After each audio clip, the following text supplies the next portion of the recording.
facing PSG.LGD in the grand finals. That's true. They've been the dominant team of this tournament thus far. But this is going to, I mean, if it's anything like Game 2 and we get more Tier 5 items, which, I mean, based on the odds, probably not going to happen sooner. But looking at these lineups, I want to just say, and tell me where I'm wrong here, Phantom Lancer as a hero this tournament, kind of underwhelming. This is after like a lot of the nerfs to the shards specifically from, I want to say, like a month ago. Yeah, I think the best showing from the hero was when it was picked by, I want to say, was it PSG.LGD against Nigma in the upper bracket? I think they picked PL into Terrorblade in a similar fashion, like a late pick in the draft that was relatively uncountered, and it did very well in that game, played by Ame. But yeah, this game is going to be very different from the last because I think the lineups are very different in nature. E.g. with very powerful team fight, you've got Puck, Sand King, Phoenix. Whereas T1, their team fight largely coming from the Elder Titan, who's kind of like a combo breaker. And then they have the easy initiation of both Dragon Knight and Align with Dagger. And they're playing core ET, which is very uncommon. I think SCA is one of the regions that might run this the most, but it's not something I'm very familiar with seeing. Obviously, the primary reason what prompted this pick for T1 is probably the two things. First of all, they want a way of combo breaking this massive team fight and getting out if they need to. And secondly, core ET gets farmed, and therefore he can run at Terrorblade. And then you get that armor removal that will make PL and Dragon Knight just way stronger against Terrorblade than they usually are. So a lot is going to come down to the early laning. It's going to come down to getting items. EG, I think, has a really strong timing when their team fight comes online, and T1 has a really strong timing when they get specific items. Aghanims on Titan, and I think the daggers for them are really important. So we'll see. EG are starting with an aggro tri-lane once again. They're going to leave Ice Ice Ice solo top lane on an island on Sand King. And we have Carl versus Abed in mid. Very classic Dragon Knight favorite matchup against the Puck in the game. I think in lane both heroes farm. But that stun is obviously going to be very annoying for Abed to deal with. I just have to mention, both Terrorblade and Puck, Arteezy and Abed's basically their heroes of the tournament, if not multiple tournaments at this point. Yeah. Both given to them, essentially. But it came at a trade, right? They chose to pick Puck, and they end up facing Dragon Knight and Lion. So two of the best counters as Whiteman and Crit going at it. Crit will come out slightly ahead, but have to run away, of course, by being melee. Forcing the salve. Yeah, but they do start out in that tri-lane, like you said. They are but it looks really like shutting down Savage here. Yeah. I mean, last time they did this, they kept it up for a few waves, and then Crit started to kind of rotate out a bit. Do you expect kind of the same thing here? I'm not sure, actually. The problem for Tusk is that ganking mid, I do think he can gank mid on level 2 if he skills shards. Dragon Knight is one of the better heroes at surviving a Tusk gank by having high armor against the tag team. But if he's this low, obviously there's a potential kill. As far as the top lane goes, I'm a bit worried for Ice Ice Ice that if he doesn't get any help, playing Sand King 1v2 and getting shut down is so hard because you counter this item with a Sentry Ward. And mind you, this item is cheaper and you have more of them than you used to. So you can just keep shutting this guy down. You can keep investing in sentries if you want in this top lane. Or, I mean, as it looks right now, they're just going to leave him alone. Cuckoo is going to solo that lane, and Zephyr is looking for potential other plays on the map. Yeah, Crit Maybe shutting down. PL into the game. Crit ends up taking the Water Rune bot, which leaves the top one for Abed if he chooses to do so. Obviously, just wants to pressure Carl for the time being. Can always illusory Carl actually orb going there. for it here. He's going to force the orb. He's not going to I've been waiting for. And he'll get it as a result. But that's going to cost Abed CS, actually. That's pretty smart from Carl. He chose to go there at the time that 3 creeps were low. And he is giving Abed the choice, do you want to get the CS or do you want to get the rune? And Abed does get the rune, but at the cost of, I think, 100 gold there. And yeah, Carl with a great start here. 13 for 3 against 7 and 4. Cuckoo sitting on 14-7 against the 5-0 Sand King. Very expected with the head start he got. And ET is just so good in melee 1v1 with this build. He just smacks him. As long as this is central, Ice has to stun and run. Like, it's not fair. Oh my. Okay. All right. Yeah, nobody else to help him out here, so Ice is kind of living on the edge right now. And PL still has farm bot. Like, I feel like T1 actually got off to a really good start here, and now that they're rotating Ench down here, they're going to have the stronger tri-lane as well. Enchantress is one of the best tri-lane heroes as long as she has access to creeps. Nice shards, blocking him in. Nice job from Crit. Arteezy just pounding away now. That's going to be first blood for Arteezy. Can't choose a better hero if you're an EG fan. Ready to get sharded off there. And obviously the 3v3 favoring T1 very dependent on an inch creep. The moment it expires, EG just go. They pounce on him immediately. Get off to a good start on RTZ, like you said. Still, I mean, for Sand King in general, you kind of brought this up with the jungle. If they're going to actually go aggro in there at some point, looks like Zephyr. Applying a little bit of pressure to Abed right now. Illusory Orb for that top water rune. Oh, he's going to get Dragon Tail. Nope. Waning Rift will put that to an end. Great play from Abed there. That was perfect. But how much comeback potential does a Sand King have if you get off to kind of a rough start here? You can always farm stacks in the jungle with Sandstorm, and you can like start cutting waves, but he's not like... It's not great because the build-up... Okay, hang on, right, Whitemon. Another attempt here, this time onto Whitemon. Like you said, the Ice Shards don't completely block him in, but makes him choose a different path than he would otherwise take. So another kill for EG in this try-v-try. Very, very important for EG to just pounce on every opportunity they've given, because when these three heroes are together and they do have a creep on Ench, I do think these moves don't exist. But this time Zephyr wasn't there yet, and they get in on Whitemon and get that kill. So nicely done. Yeah, as far as Sand King recovery goes, usually if you're having a great start on Sand King, you would like to go Veil and then Dagger, or maybe you go some sort of like tanky build with Bracer or something like that. In this game, you're probably so far behind that you have to go for the Dagger, or it's going to come too late. And that just means that in this build-up period where you're farming up those 2k gold, you're very exploitable for this ET as long as he has a sentry. He's going to go Soul Ring so he can keep the mana flowing. And then I imagine we will see that Dagger queued up. Maybe Boots on the way.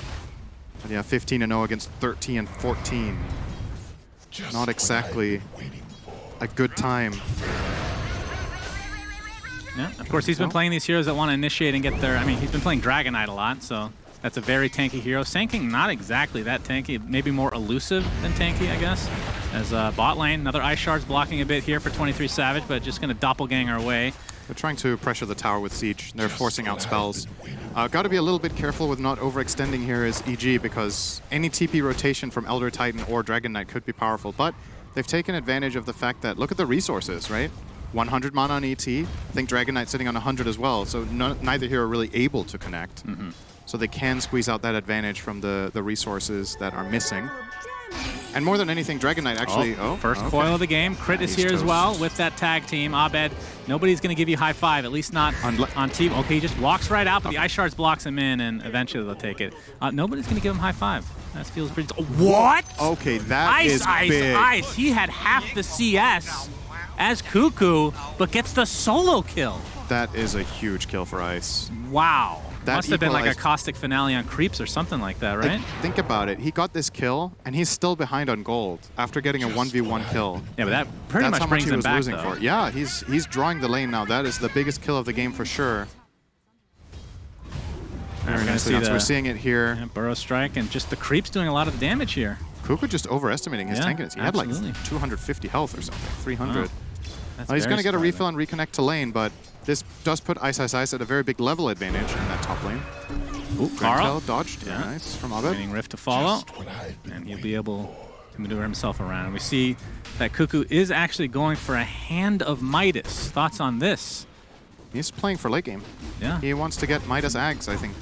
I mean, for those that haven't seen an Elder Titan core, especially once he gets a ton of farm, this is a scary freaking hero. When we saw the Ags last game, that was on a support. He's an excellent anti-carry late game against heroes that have high base armor, and Terrorblade is #1. So, crit TPs. They get the coil. Waning Rip just for the mobility. Coil, like you said, tag team to follow. Do they have enough damage to actually kill him off? The Carl missed completely. Oh, actually, never mind. Yeah. They hit Looks like Carl gets blocked a bit here. Crit is actually going to dive down with that snowball. Looks like it'll be enough, just barely, to kill Carl.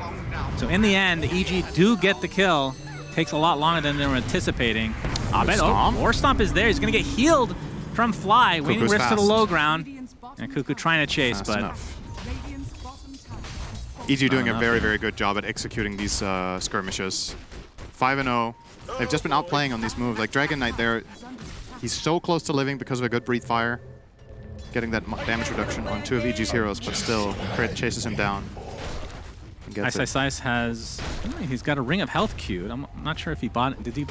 Is he going Vanguard? Did he get a Bit Booster coming or something? Or maybe going for Pipe this game? He could... Can you play this game without Dagger because you're with Puck? Like maybe you go Crimson against the PL, and you just try to enable your team fight in this strong mid-game timing that you hit, and try to avoid it getting to late game at all. I mean, what are your thoughts on... Could do that, actually. It wouldn't be too bad. What is Sand King like against PL in the mid to late game? Because back in the day when this worked this way, the Aghanim Scepter against Illusions was crazy. Insanely but doesn't good, work that way anymore. Right.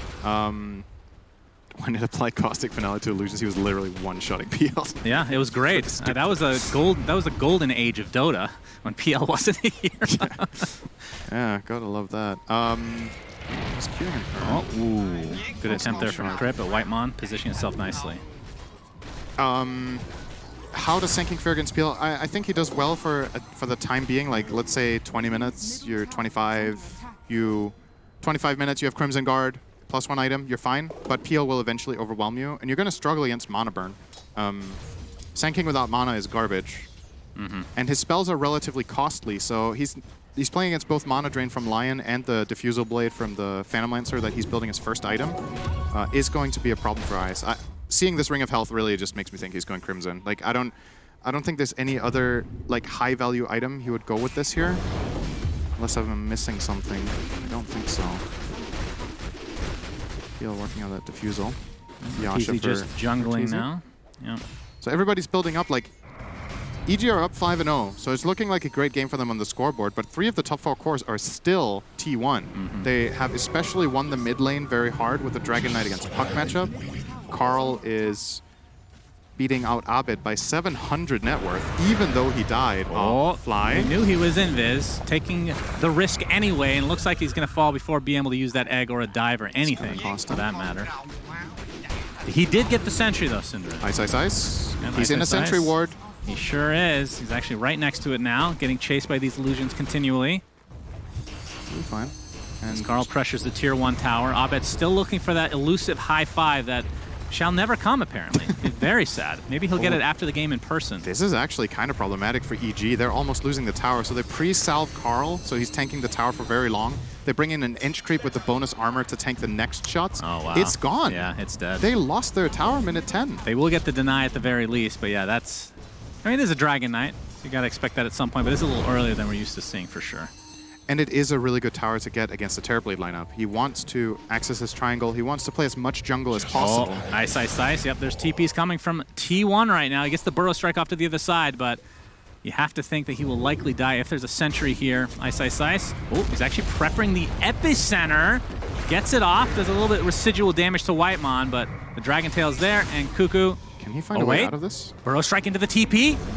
And it's going to be successful. Unreal. Ice, ice, Damn, ice. that's some Vanguard value. Wow. Yeah, that... He got a lot out of that one. That was very nice. And this opens it up for the tier 1 to at least take heavy damage, if not just take the whole thing.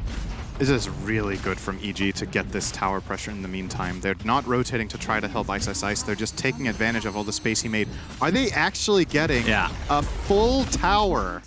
Minute 12. We were just praising Dragon Knight for getting it.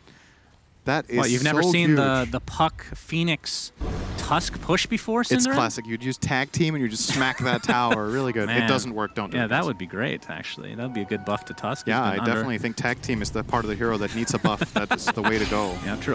Oh, there we see the coil onto 23 Savage. Snowball to follow into the Walrus Punch. High value kill for EG. And they get the courier. A bit of a bonus. Adding insult to injury there as EG take a 2K net worth lead. EG are very good at this when they're playing against these illusion-based carries. They're very good at catching them in the triangle with an offensive ward. And if they even get this top tier 1 tower, there's just even more access to shutting down this PL. Do you think that comes from playing those heroes themselves? I mean, I think that's feels a like part of it. The triangle, especially on the Radiant side, is such an important thing for EG, at least it's also the past 6 months. It's not just playing it themselves, it's something they specifically do really well with Puck, I think. They're really taking advantage of Puck's ability to connect over cliffs. All right, Zephyr, is no space. more. Not as much space as Ice, Ice, Ice because he wasted time and lived. Yeah. But good effort. Good effort overall. Correct. Diffusal will be coming out very soon. All right, I want to talk to you about this. So 23 Savage, the PL. We talked about the Shard, how it was nerfed pretty heavily. We still see it sometimes, and sometimes they just entirely ignore it. What are your thoughts on this right now? As in, like, do you get it at 20 minutes? Is it? It's not a requirement, obviously, since we can see a lot of people bypassing it. I think in this game you probably don't. I think you're very stat dependent here. You need a lot of defensive items to survive all this AoE damage that EG are bringing. You need to hit this point of critical mass where they don't kill you anymore. So like, let's say you have Hood Manta or Hood Heart, so you can survive the first volley of spells and be a threat in fights. The problem I see is if you go for that Lance build-up with the Shard, that's all you are. You can't really do much more with that. So very they are we'll really call that ruining Zephyr's game. That's a double kill. Oh, I thought you were going to call it space. It's like debatable. Well, it wasn't much space because they're in their jungle right now. Nice Ice is threatening here. Not finishing the Crimson. He's going Travels. On Ice Ice Ice? Yep, Sand is close to Travels. Okay. So gonna keep playing the map. And honestly, I really like this approach from EG right now. They know they have the stronger team fight. They know they've taken the towers that they needed to take. So let Arteezy farm whatever he wants and just try to pose a threat. What's going to end up happening likely is that this PL Diffusal is not going to come to much use because they can't really fight. And that means Arteezy outfarms him. If PL flat out only wants to farm, the usual farming build we see is at least a Yasha for the efficiency. But since he did go Diffusal, he doesn't have the luxury of farming as fast as a Terrorblade, and the gap is going to keep widening as he also needs to buy Hood against all the magic damage. So if EG can keep a firm grip on the map, this gold lead should increase over time. Currently sitting on 3K minute 15. How much of that comes from seeing Cuckoo was building a Hannah Midas, and then obviously their mindset is to go late. So Boots of Travel gives you, I mean, it feels like a late game item almost because you don't want to buy it if the game's going to end in 20, 25 minutes.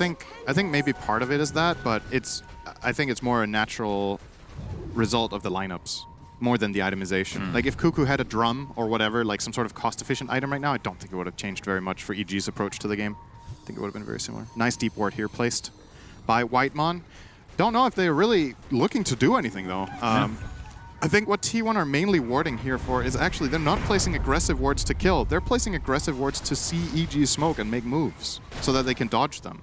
Placing defensive wards leaves you more vulnerable to getting attacked than having the wards on the other side of the river where you see the move before it begins instead of seeing it when it comes to Reflection into, this is a triple kill. Space. Triple kill. Yeah, this is almost chain feeding at this point. It's still really impressive to me how well 23 Savage is keeping up. This reminds me of last game where Arteezy on Terrorblade has seemingly the whole map at his disposal.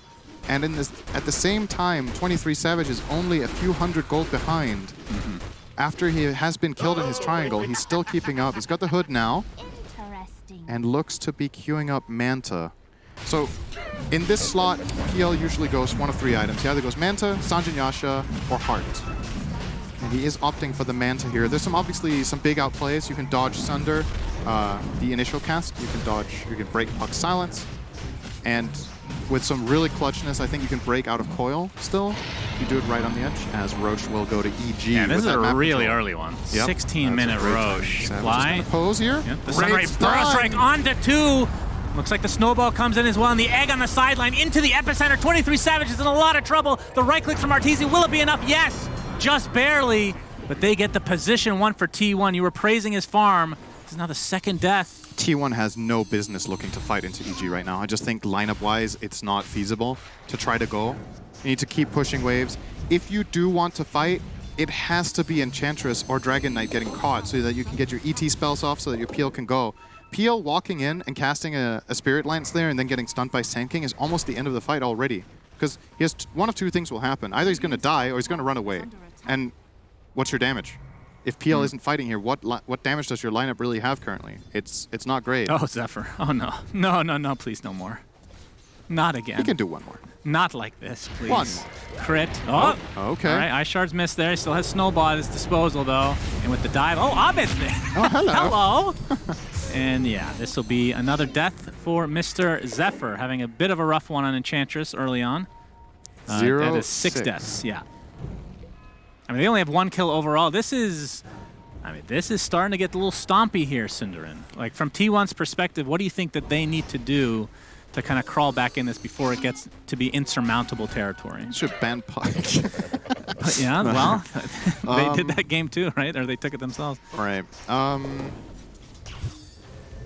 I mean, I'm going to sound like a broken record. I think you have to dodge fights. Like, get vision out, try to play away, because it's something 23 Savage does really, really well, but they lost focus a little bit and got caught a couple of times. Ooh. Playing like that is really difficult, by the way, so I do think... Oh, Coil coming. It's only onto Carl here. He's going to break it right off the bat. Snowball's coming, but look at the Sunray damage from afar. Nice Echo Stomp, though, onto 3 heroes, but the Burrow Strike into the epicenter on Cuckoo himself, and it looks like they're going to lose Fly to start things out here. It's going to be a trade, though, for Carl. That is the much more important kill as EG just continues to get these trades. Well, I guess they've only gotten 2 trades technically the whole game, but they get the better of these situations. Yep. That's the kind of fight that you have a chance in where you are on defense and the right hero gets jumped, right? It's the Dragon Knight. That's what we were talking about earlier. You need to get DK or Enchantress caught so that your other heroes have time to land their spells. You get an Earth Spike there, you get the Stomp like you said, but still not enough in the tank to get more than the Phoenix kill. It's something though. But playing Keep Away in Dota right now is really difficult. I do think you probably have to do it a little bit longer. Maybe the next item on PL or ET or both opens up a little bit, but the game just doesn't favor your lineup right now to take straight on 5-on-5 engagements. Yeah, 23 Savage. Actually, it looks like he's just going for the almost like the Magic build after the Manta. I mean, the Manta mostly to dispel, like you said, the Waning Rift is kind of the big one, but into the Shard and then Aether Lens, Cinderman, which could turn into Octarine. We've seen that before. It just becomes this very spammy Spirit Lance game where you're kind of playing from afar. You don't really want to fully commit. Gonna go again. Yep, Coil will be broken right off the bat. This is Zephyr on the other side with the heals. iShard's going to connect, though. Nice block overall, but there's the ET ult from aside. EG taking heavy damage as a result. But here comes Fly from the other side now. Cuckoo gets off the Earth. Oh, beautiful Echo Stomp onto several heroes. But it's not really going to matter for him. The Burrow Strike is far too powerful with the numbers from EG. Yep. That is another kill going their way. They're doing all the right things. Like, their heroes are playing tight together. They're making moves on their conditions. Okay. He's going Radiance. Yep, that is my favorite Blink Dagger. This is a pub build right here. Ice is playing a pub right now. All right, Burrow Strike into the Waning Rift. You can see the Fire Spirits from afar into the Sun Rays. This is actually getting enough damage. He gets the Dragon Tail off. Nice stun onto Fly, so no more percentage-based damage for you. EG need to get out of here. They're running out of resources, and I do think they will full-on disengage. Is this a troll? Like, no, honestly. I think he's going to buy it against PL. That's awesome. Oh, yeah, that's true. It's really good against PL. So he has the luxury of not buying Dagger. We talked about that 10 minutes ago, that maybe he isn't even going to buy one. Like, he's just going to tank up, and they are going to initiate with Puck Tusk.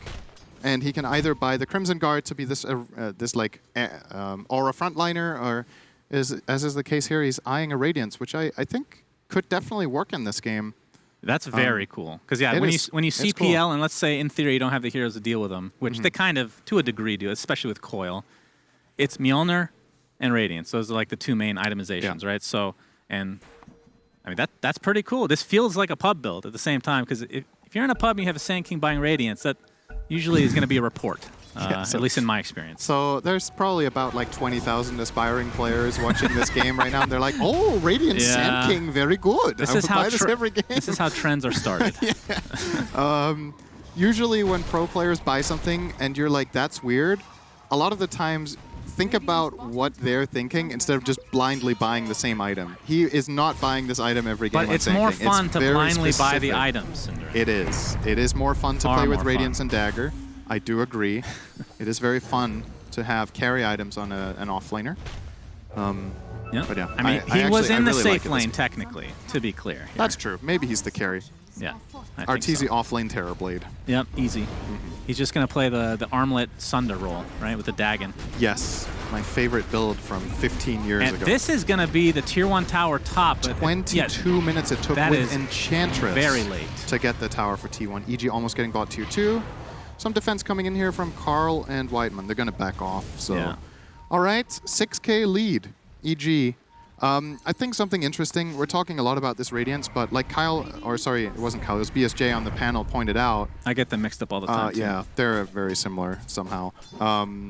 Like BSJ was pointing out, this is a game that's a lot about the carry versus carry matchup, especially in the series, and you're making the game easier for your Terrorblade by buying Radiance. You're easing the carry matchup. The Coil's going to connect on 2, but it looks like EG might be... Fly wants to potentially go in. That was a little bit wild. There. He could have got Earth Spiked and died there for sure. Or Dragon Tailed maybe, but DK was not in range. Yeah, these illusions are starting to get really annoying. It is 22.5 minutes in. Does he have Shard? Yeah, I was going to say. He feels like he has Shard. He's going S and Y. Okay. Okay, so he switched it up here. Okay, I mean, you get the status resistance, but you can't instantly dispel the Waning Rift. which, I mean, it feels like when you're a puck, you're going to be coiling him immediately anyway, usually, right? Coiling PL is usually very good when you have this amount of overwhelming team fight, because he will be stuck, you know where he is, all of your stuff is going to land, and hopefully it's enough. I still question whether he should be going a heart, but maybe the damage output of him is too low, going for heart over SNY plus lens, but... Yep. T1, they knew what they got themselves into with this draft. I don't think they can be surprised that they're losing team fights. And they just need to weather the storm. Closing in on maybe a BKB for Cuckoo would be big. BKB on Dragon Knight, and PL's next item is a big timing. And for EG, the goal is, until those items come up, keep extending your lead, look for kills, try to maybe get a tower in the second Roche. Second Roche is very big. Yeah. Obviously, we didn't talk too much about BKB as an item in this game. It kind of counters almost everything EG has. They're going to find Cuckoo. Zephyr's on the other side here, but if he's not careful, he's going to get his millionth death of the game. Although TP support's coming in. Carl pops his BKB with the Dragon Form. Nice egg. Will he be able to kill in time? The Burrow Strike does connect. They kill the egg, though. Whitemon gets his finger of death off. He's going to live through this engagement to start things off. Crit getting chased now as Arteezy pops that meta. It's just pounding into everybody. 23 Savage is done for this fight, as Carl's just getting chased back into the base, and Ice Ice Ice finishes off Whitemon finally. Just living on the edge with that Lion for such a long period. It ends up being a 3 for 2, but again, EG just loses their supports. Yep. It is. You are seeing some signs of promise here from T1, though. That was the first team fight that they got kills in. That seemed like, okay, they can stand their ground, and the really key thing here is Dragon Knight has a BKB. Yeah. And they connect on the Phoenix, who even gets egg off. Like, imagine there's no Supernova there. That could have maybe, just a little bit of less time they needed to commit on Phoenix, could have perhaps swung that in their favor. So definitely within reach for them in these fights. And, you know, we had this situation in the last game. EG have like this insane burst damage. They're killing heroes really fast, and ultimately the heroes of T1 got too tanky. Could this become a repeat of that? If they have solutions for Terrorblade, Tusk damage falls off, Sand damage falls off. Puck not so much, though. Puck feels like it scales a lot better than it used to, at least. It does. It definitely does scale better than it used to, but it's still probably not scaling at the rate of Dragon Knight ETPL, right? So you have to keep up the tempo as EG and make sure you don't run into this issue again where I think from EG's perspective, that was a fight where 4K of net worth was basically dead. That was a sacred relic just sitting in the base for Sand King. That's true. And once he gets his ratings, which is about 100 away, I feel like these fights will just be amplified in their favor, at least for the short term. And with the next Roche coming in a minute. Do they have a Veil on Phoenix? On Mr. Fly himself? They don't. So they have so insane much, like, this is one of those things where I'm like thinking to myself, do you buy a Veil to make everyone's damage so much bigger and hit this timing, or is it gonna backfire because you put too many eggs into the magic damage basket? You know what I mean? Like, because Veil right now looks insane with Phoenix, Sand King, Puck, but obviously they're looking at the bigger picture, and later on the BKB is going to counter the Veil, and instead they have this Sunray with the Holy Locket to Zephyr, keep Terrorblade alive. He's actually going to live. He actually lives there. Close call. We haven't seen this yet. This is something new for T1. Up, Coil is going to be snapped snap that. right off the bat. He's been doing this pretty much the whole game, and will it cost him his life? I mean, he was dead anyway. But yes, Carl does die to Fly. Whitemon in the meantime trying to TP out.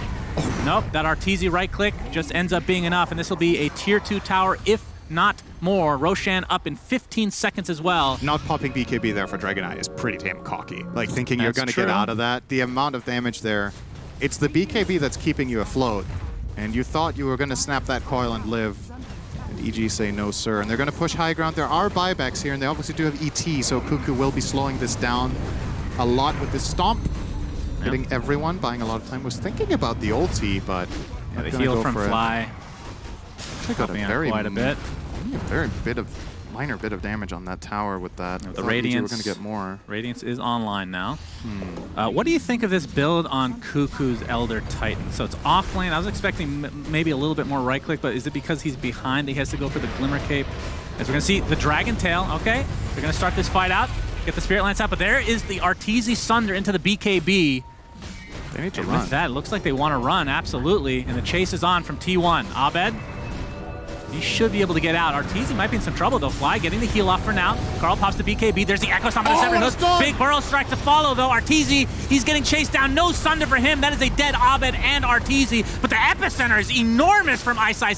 And will the egg actually pop? It looks like it will. Don't think they can kill in time. Just in time, but they don't have the right clicks anymore because their carries are dead. But Ice, he's the true carry, Synderen. He has the Radiance, and 23 Savage is dead again. Carl now on the run, or on the fly, as it were, since he is a freaking dragon after all. Crit, putting somebody in his snowball. Looks like it's Ice. But the buyback now onto the off-lane Cuckoo. That might be enough to just break up this fight. They can't go for Roche without either Abed or Arteezy, but I mean, somehow EG come out ahead on that because I want to say the egg and the epicenter. I'd love a damage recap from that fight. Or I think Ice single-handedly basically killed 3 heroes here. Like, good lord. Epicenter on 2 with Radiance, with full duration Sandstorm. He gets the stun follow-up there to save the egg with 1 hit left. Look at how casual his hand is on his keyboard. Doesn't even look like he's trying. Is that even the right replay? Looks like Imagine if Ice was trying, maybe they would win every tournament. Oh, all right. Burrow Strike on a Cuckoo. Echo Stomp does connect onto 2. He's still blocked off for the time being. Gets off his beautiful ult, but Cuckoo's just going to get chased down now. He's inside the coil right now with 3 heroes. Crit looks like he's going to be the first to fall for EG. And that will be a nice turnaround for T1. Now the blink into the Dragon Tail. Fly might be next on the list. Indeed he is. They do have double buyback if they really want to expend it, but doesn't look like much of a need here for EG. I honestly think one of the things about T1 that's the most impressive at this tournament is how good they are at playing when they're behind. Like, we've seen other teams kind of just lose control and never really come back. T1 are finding ways to set up fights that they have a good chance in, and this one was one of those where Cuckoo gets caught, but is just tanky enough with that Glimmer Cape to stay alive, and they rotate in. Obviously, EG, part of the problem there is, you could argue it's an overextension, but T1 play with the chances that they have even behind. And what did they gain from that? So I guess what we maybe should be talking about is why is Cuckoo buying BKB over Axe, right? They cost about the same. The BKB is more reliable because you don't have to hit the Spirit on so many heroes, and you get to pop it whenever you want. That is probably the primary reason. Oh, Abed. Yeah, he's playing with fire here. Hiding in the soft spot of Roche. I don't think it's called that, but now it's called the soft spot, which is where you don't get spotted when people walk in. Okay. I guess we can go with that. Sure. Yeah. Oh, Savage. 3 seconds on coil. To fall. Is he going to get the right one? Soon. Yes. Loser orb to fall. He might break it. No, they're actually just going to go for the Burrow Strike into the epicenter, but he's actually already out. Epicenter is going to be applied mostly to the Enchantress with the Burrow Strike and the Walrus Punch. But Zephyr is still living. Good lord. Arteezy has an Aghanim Scepter. What in God's name? And he's just right-clicking the crap out of 23 Savage. And Zephyr still living. He has learned how to not die this game, it looks like. But now he's getting slowly chipped away with that Sunray. Now he's just going to die to the tower. So that time he did create quite a bit of space, but... Nothing like some grilled deer. Okay. Yep. Sure. I mean, talk to me about this Arteezy Aghanim Scepter. That's a really early one. This is like the old... Like, when they first added this variation, NA, in terms of like EG and all the other NA teams, they were buying this like first, sometimes second item. I think it just really shows EG's read on the game is double down on the team fights right now, right? The synergy between this and Coil is super strong against the PL, and yeah, he's just taking advantage of that. The fact that EG is strong right now. Crazy. Like you said, the Coil on PL actually lasted pretty short because he has S and Y as well as the Titan Sliver. So a lot of status resistance coming his way, but it's still not enough. Who's getting the shard? I just want... Oh my god, I was going to say, okay, this I think is the literal worst shard in the game. Am I wrong? Did they change this for Sand King? You get the epicenter thing that goes off occasionally. I think it's in fog, you can still see them, if I'm not mistaken. I saw this recently. Oh, there was one. This is... So every X amount of units you move, you get an epicenter proc. Am I wrong that this is really bad? It's good against PL. There's movement happening in the fights all the time. Okay. You're chasing after PL, you get procs. I mean, I would love to be wrong. I've just seen that what like are the alternatives, right? I guess I don't see it through fog. Phoenix has its own. Puck gets the Waning Rift upgrade, which isn't that great this game, not necessary. The Tusk one... That one's amazing. Kicking out of Coil, that is god tier. Isn't the Tusk one Sigil? Oh, you're right. That's the Aghanim Scepter I'm thinking of. Carl is flying, but half not HP. TP. He is super dead. Percentage-based damage to follow. And there's another dragon hitting him. No, that was not the word I was Okay, you're right. for. The Tusk one isn't very good either. Yeah. So, I mean, if you look at the big picture, I just don't know. I mean, Sigil could have been decent this game. It's pretty good, I would say. It's just a boring one because it's an old skill, right? But okay, I'm willing to be wrong on this ice shard. It looks like we were looking through fog. It does not go through, so I guess they fixed that. I mean, that's literally game losing in some situations, or it was. So that's good to see. EG are building a really big lead. Ice was top net worth. He is so farmed. Huge. Yeah. It's crazy. He's out farming it terribly to Sand King in this game. And he still is not going for Blink anytime soon. I'm a little surprised he's not going for an Ag still. He's a boss. He's going in. There you see the extra epicenter proc thanks to the amazing shard picked up from Ice. As Arteezy is going to pop that meta. Abed has a quad man coil into the fear. Will it break? Yes. That is one death right off the bat. The silence onto 23 Savage. Looks like Cuckoo did glimmer himself, but he's not going to last much longer, and this could be the beginning of the end for T1 at the AniMajor. Ice gets off the Burrow Strike from afar. It's going to be a buyback, though, as we'll see if they're able to get more than this. It is 5 versus 4, and no Cuckoo for a long time. Arteezy's meta will not last forever, though, and he's already expended the Fear, which gives you that extra meta time as well. But I do believe that they're going to get this Rax in all likelihood. Although 23 Savage, with these illusions, this shard can be really annoying to deal with. But Ice's build, I mean, we're going to see this in pubs for generations to come, Cinderin. And I don't know if I'm happy about that. For all the wrong reasons. Shard at 20 minutes, I think, is what's going to happen. Not from Roche. You're going to purchase it yourself. And he's almost done with Shivas. He is redonkulously tanky right now. Didn't even mention Essence Shroud. Nobody buys this item anymore. Very cool to see. You mean Eternal Shroud? What did I say? I said Essence Shroud. Yeah, sorry, Eternal Shroud. I was testing to see if you remembered what you said 5 seconds ago, and you did. So that's a good sign for your cognitive ability. I'm not that old yet. No. We're getting there. That's good. We're getting there. That's fine. Got some years left in us. Essence Shroud. What is Essence Shroud? Is that anything? There's an Essence ring. Oh my god, a triple bounty rune. Wonderful. Goodness that's gracious. 270 gold for every hero. Yeah, that's nice. EG 21,000 net worth lead. They've just done such a good job at forcing team fights this game. That's really been the name of the game for them the whole way. They know they're stronger in team fights. They know they have the catch with the Sand King, Puck, and the Tusk, and they just keep taking it to T1, not letting them hit the timing that they're looking for. PL hasn't really got online in this game, and all of the BKB charges of Dragon Knight have just been forced out really early, so he's not very strong either. He just, like, biggest problem for T1 the whole game has been lack of damage, really. Like, they just, the ET still doesn't have BKB. We're 35 minutes in. Yeah. He never got there. The game is almost over, and his item build isn't ready yet. Yeah. It's kind of crazy to think that he buys Midas' first item, and his next major item, not counting the Glimmer, is delayed more than 20 minutes beyond his Midas. Yeah, that's true. It's a 4K gold item. All right, Dragon Tail. Remember, 45 seconds still on the Aegis here, so they don't want to expend too much on Arteezy. Looks like they'll get the tower at the very least. Abed jumps in. Look at that phase shift damage with that Desolator applied. Carl has to force out his BKB in that Dragon form now. Still right-clicking as Ice jumps in. Elder Titan ult does actually connect on Arteezy, who expended the BKB. Now kind of wants to play a little bit careful because this Aegis is going to go down soon, which wants to get the full heal without taking damage. But with that Desolator, you have to think that this is going to be at the very least a melee Rax again in favor of EG. Ice, look how far up he is. He's basically invulnerable. Did we see the coil onto 2? This could be the end of the game here. Into the fear again. Beautifully done from EG.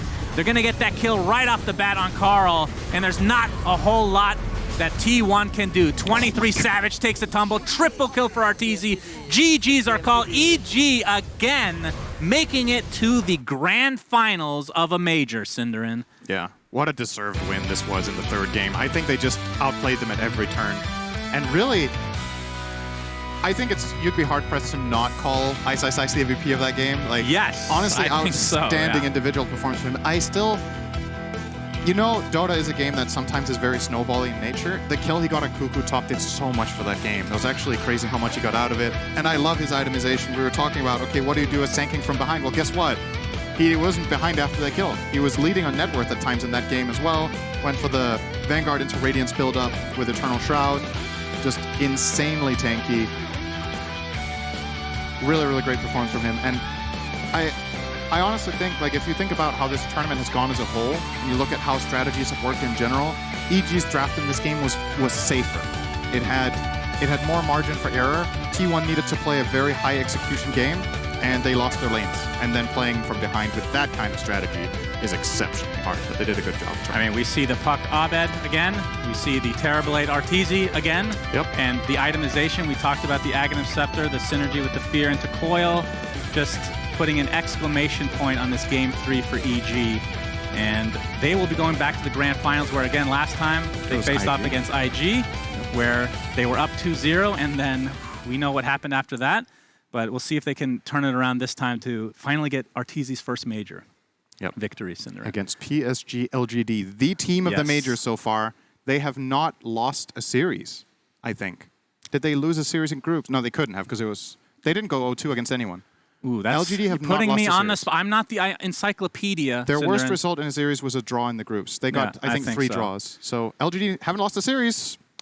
That's right. I'd like to thank WePlay for having us at this major, allowing Cinder and I to finally cast a major together. It's been a career goal for me, the first non-meme thing I will say all day, and I also hate you. So back to the panel we go. Yes. EG makes it to the finals. Thank you very much. Sosman and Cinder, and Cinder, you're totally on point with that, because indeed PSG.LGD has not lost a single series. Indeed, they only tied if they did lose a game here and there. We're going to find out what's going to happen in that grand final. So this is the third time in a row. EG is at a major finals. Fogged. Do they look better? Is this the one? Ah, man, they've got a tough opponent ahead of them. do. I mean, LGD is completely on another level with macro game, with teamwork, with coordination. It's going to be a hell of a match. It's going to be a hell of a match. Let's talk about this third game first, though, T, because this was definitely a very different game from that second game we saw. It's kind of unfortunate, because you kind of always want each game to get better and better. And for T1, this is the type of game where they just didn't really get out of laning phase. You see this kind of defensive tri-lane from them, where they're playing up into EG, and then of course Tusk is kind of the king of these tri-lanes, getting a lot of kills. You think Ench might do something, but doesn't. And then ET versus Sand King. ET is dominating, by the way. He's like 30 CS, 20 denies. Ice has literally no presence to do anything, and then suddenly he gets a solo kill. And then that solo kill instantly is a shift Q into Vanguard and the Radiance. He knows exactly his game plan after he gets that one kill, and then the confidence from that just kind of catapulted himself into the game. I think it kind of broke Cuckoo a bit in the game, because like I was like, man, to last pick ET could be a good game for it. But, playing versus the Terrorblade, if he's able to get scaling, if he's able to get himself like that early Aghanims online with his team, being able to run in, it's gonna look good for him. But he ends up going for the Midas, then he goes Tranquils and Glimmer. He's pretty much a glorified support. And the buyback right in mid, like, and the buyback he had BKB like items. 2 components, and then suddenly buyback pushing down to 1 component, and it's just unfortunate for T1. Like, they played so well across the series, but in this game, EG just kind of, they had that laning setup, which would just, they would crush most teams here. Like, I don't think we can take it away from T1. Like, this was just a really hard game because of the EG setup. I think their map just got so small so quick that they couldn't make plays. Like, I saw Abed with 0 deaths. I think it was like 12 to 15 minutes. And I was hoping, I'm like, T1, I want them to make these moves. They got DK, they got Lion. I want them to kill Abed early so that they can start asserting some map control, some map dominance. But it didn't end up happening until way later on. And they kind of lost all 3 lanes at a point when the ET was owning, right? The ET did have that good early start, but it quickly got out of control. Hey, March. Hello. Hey, man. How's it going, dude? Doing well. I'm sorry we're meeting under these circumstances. I have a question regarding for you what you felt was the biggest challenge for you as a coach this series.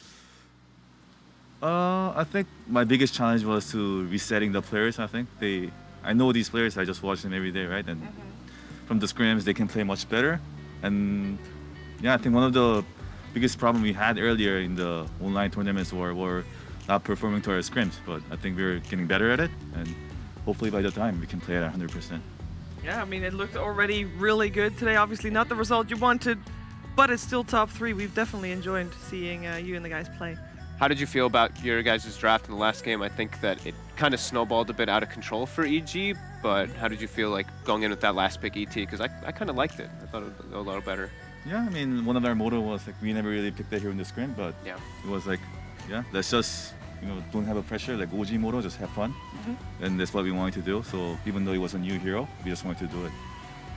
I guess my question was going to be, what's the communication like in between games, like after a win and a loss? Like, is it always focused on the game, or like do you have different kind of routines based on performance? Usually you don't try to like talk about the last games. You just want to go to the next game, right? Okay. And I think one of the bad things when I was a player was talking about the games that we lost, and it doesn't really help you in the next game, right? Okay, yeah. Forget about the loss, just reset, go next, take some fresh air. And are all the players, because I would imagine that is a skill that you learn over time, right? You can't just reset that easy. It sounds very easy, but it's not. Do you feel like all your players are at the level where they can do that? Yeah, I mean, they're professional. They are getting paid, and like even though they're at a young age, they are really professional, and they know when to not get mad, when to listen, or